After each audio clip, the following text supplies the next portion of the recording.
Catholic Social Theory by Wilhelm Schwer. Chapter 2, Development of Sociology. A. Historical and Philosophical Presuppositions. 1. Not only individuals, but also nations progress in the course of their history from a stage of unconcerned youth to the self-analysis and contemplative maturity of old age. Both strive in the beginning of their existence with all their mental forces toward the outside world. They want to adjust themselves to the milieu in which they live. They grasp their surroundings, which manifest themselves in countless forms. They try to understand its relations and to find and interpret also its deeper causes with their growing mental capacity, by which they also become aware of invisible things. Only then they return to themselves and begin to ponder about origin, meaning, and purpose, and about the order and laws of their own existence. They begin to investigate the foundations and norms which were hitherto accepted without questioning. Finally, after these reflections, man begins to organize and improve where, so far, nature and custom have been the trusted guides. A. We explained why the thinking of cultured nations has always turned, in a relatively late period, toward the contemplation of social life.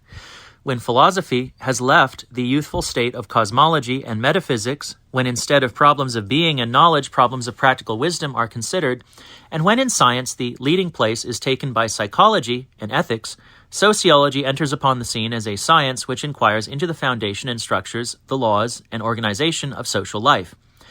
B. Twice this rhythm of intellectual development took place in Western history and caused a preponderance of interest in the social sciences.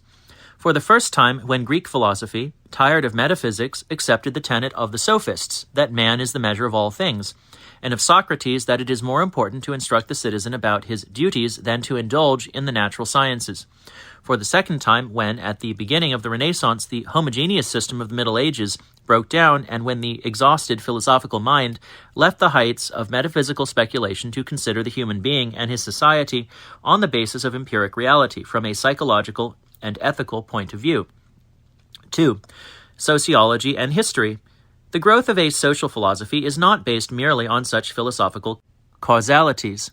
With a similar regularity, the appearance of social problems indicates processes in society which stir critical thought about social conditions. A comparison with the individual may be made. With the same lack of advertence with which he breathes, the individual accepts in quiet times the social order in which he lives. Only disturbances and diseases of his bodily organism draw his attention to the functions and rules of physical existence, which, in days of health, occur with unerring regularity, almost independently of his will and active guidance. In the same way, nations become startled only when social, political, and economic catastrophes shake the foundation of their existence, so that their minds become aroused by restless searching for the causes of these disturbances. Forces are set free which formerly were hidden. Things that were slumbering in a state of potentiality become reality, and previous reality disappears into the subconscious mind. The eyes are opened and recognize things which they had not been able to see or had not wanted to see before. According to an ancient belief, says a modern social philosopher, human beings receive second sight before their death. War and revolution also make nations clear-sighted. They become conscious of the true nature of reality and of the lasting order in their conditions and relations. They realize the real cause of their life, which is independent of all the changes of ordinary life. Times of war and revolution have always been periods of philosophical discoveries. B. In such times of political unrest, inner struggles, and party strife, of increase of social contrasts between the rich and the poor, of full citizens and outcasts, of material refinement and lack of interest in the state, Greek social philosophy once began to investigate critically the nature of the state. It created the ideal pattern of the state in contrast with the delusive ideas of sophists and demagogues. Under similar pressure, in AD 410, the capture and destruction of Rome by Alaric shook the Roman Empire in its foundations. St. Augustine, kindled by his zeal for the house of God, began the first Christian social philosophy in his city of God.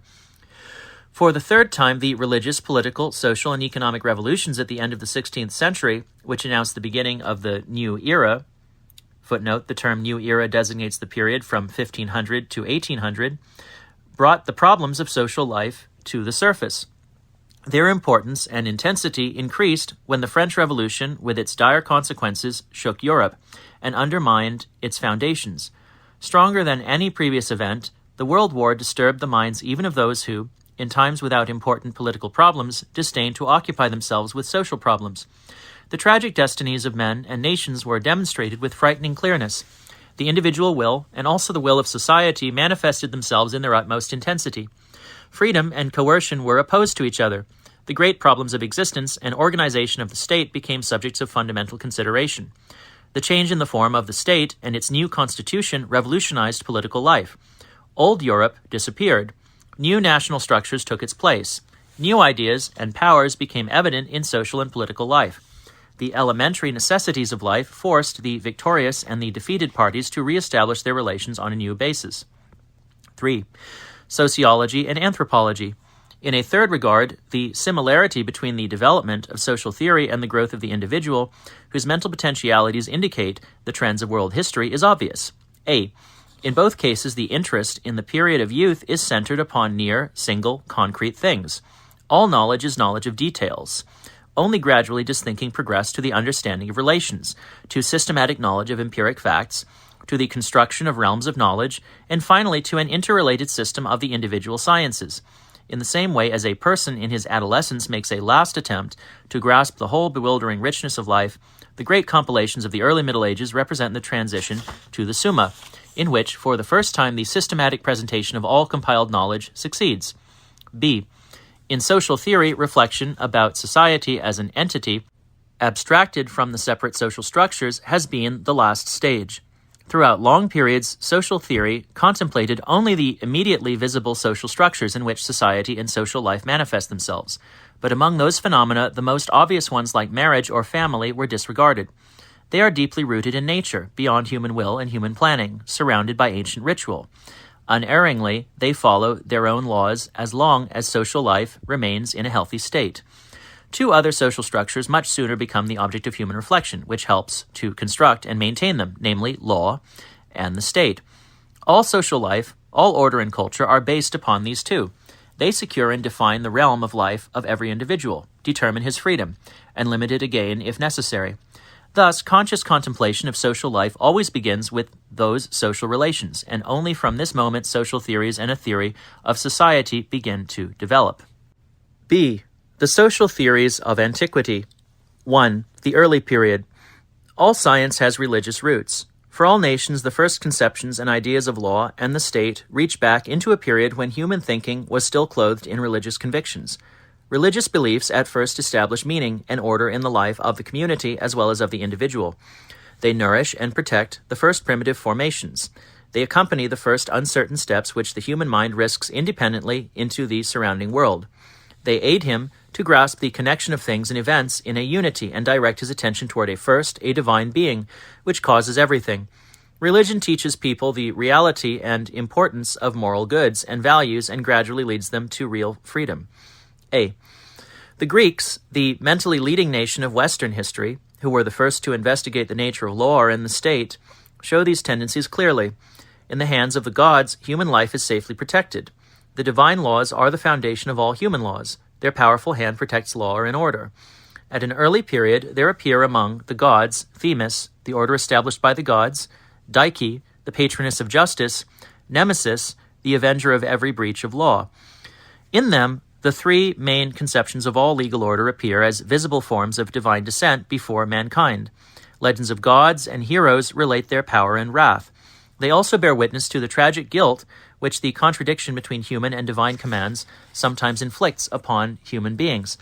Sophocles' Antigone shows the tragedy of this hidden problem with impressive mastery. B. Philosophy also begins to approach ethical and political problems. This is indicated in the aphoristic wisdom of the 7 wise men and becomes more conscious in the philosophers of nature and the school of Pythagoras. A change of great consequences is in preparation. The belief in the ancient gods slowly begins to fade. Immediately noticeable was a slight disturbance of the social order, which was based upon that belief. Hesiod observes it with worry.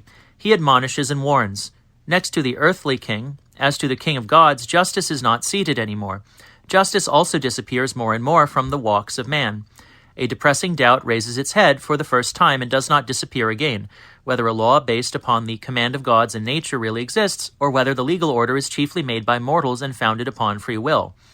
The problem even attacks the foundations of the state, which philosophy begins to investigate as religious belief loses its binding power. The sophists, who foster rationalism and individualism, openly deny the existence of a divine law which is beyond all human law. In its place, they demand equal rights for all on the basis of the sameness of human nature. In opposition to them, Socrates, 469 to 399 BC, seeks a new foundation for the tottering moral and legal order, without injuring the popular religious tenets. Then the political and social situation has become critical. After the death of Pericles, 429 BC, the decay of democracy progresses continually. The transition to an economic system based upon trade and money sharpens the differences between the rich and the poor. Very bitterly, the dispossessed feel their political degradation in a state which prides itself on the freedom of its citizens. The attacks which sophist circles make against the foundations of society, nobility, property, slavery, become more menacing. Probably also the need of erecting a strong wall against this demagogic agitation urged the two great thinkers of antiquity to occupy themselves sincerely with the state as the creator and protector of all civic and moral order. 2. Youth and maturity. Plato, 427 to 347 BC, and Aristotle, 384 to 322 BC, consider the state the crown of all human social life. In complete submission to the state lies the perfection of human nature. Both these philosophers want to re-erect the state in its ideal greatness and imposing magnitude because only in its most perfect form can the state fulfill the great tasks which they assign to it. Therefore, they both seek the best state, although they seek in different directions. A. Plato approaches the problem of the state from the world of ideas. The state has to be the visible form of the human community, which, as an ideal, exists in a supernatural realm. The individual has to be absorbed entirely by this state. Twice Plato describes this state, which every real state should resemble, in his Republic and in his laws. Both times he remains far above life and its possibilities, although the later work approaches reality more than the aspiring project of his youth. B. Aristotle, in the 8 books of his Politics, sets forth his idea of the state as the highest manifestation on earth of an eternal purpose, which is part of the order of things. Men are born for this state. They can reach their moral perfection only in organic connection with the state, and would remain mere animals or have to become a god to exist without it. But this state is existent on the earth in reality. As in everything, the idea, which for Plato was above reality, has changed into a constructive dynamic force. Aristotle does not regard the state as the unattainable perfection of an ideal type, but bound to matter and the laws of an imperfect nature. Aristotle finds the cause of the state in the human beings themselves, who are social by nature, and he explains its development from home and village. He also recognizes its dependence upon the changes in human beings and relations, from which the lasting purpose, the common weal, forms the state in manifold variations in the same way as the body is formed by the soul, or matter by the spirit. In the state, this matter is the multitude. Its form is the constitution, not the absolutely best one, as for Plato, but the relatively best one. C. The foundation of this state is a justice deriving its norms from a natural and eternal law, independent of the human will. In contrast with the advancing disintegrating tendencies, Aristotle takes the defensive attitude, which was already advocated by Socrates. This state admits the professional groups which form its basis and the free corporations, which form themselves partly for more ideal and partly for more practical purposes. But neither group reaches any real importance or influential activity. Here the limit was reached, under which a social theory had to stand, which was entirely dominated by the idea of the state. Not until this theory began to lose its power over men's minds was the way free for further development. 3. Period of decline. These times were now approaching. Aristotle himself witnessed the victory of the Macedonian Philip II over the united Greek states in 338. Their glory and freedom ended at that day.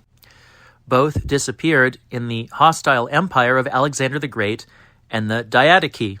Footnote, the Macedonian generals who partitioned the empire of Alexander the Great, afterward in the Roman Empire.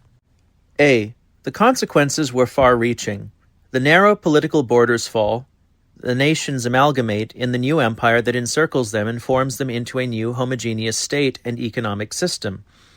The narrow nationalism which admitted only Hellenes and proudly despised all others as barbarians begins to break down in the face of freer ideas about the value of man. The belief in the ancient gods fades. New deities develop at their side. A pantheon unites them all and makes them all equal. A religious syncretism which chooses and unites and equalizes, prepared by Hellenism and the campaigns of Alexander, enlarges the outlook which formerly was mainly national. Cosmopolitan and pantheistic ideas develop, or else all higher ideas are abandoned for a weary skepticism. B. Political thought is influenced continuously by this change. With the disappearance of religion, law loses its firm foundation. The state, that should protect and foster it, decays. Philosophy, that once considered mainly the state, has lost interest and advises her disciples not to concern themselves with politics because the ideal state can never be realized. The Cynics consider the state superfluous. The Epicureans regard it as an institution which was invented by human beings from selfish motives. The contract theory shows the first indications of its future development that is going to be of such importance. Eudaimonism and utilitarianism are the heralds of impending decay. Political life becomes dominated by ambitious climbers with whom a philosopher no longer wants to associate. 4. New ideas. The old world state had to fall to enable a greater community to rise from its ruins. With this new community, a new law develops. Both law and the state are so eminently important for the interests of the individual and of society that earnest consideration of them again becomes necessary. A.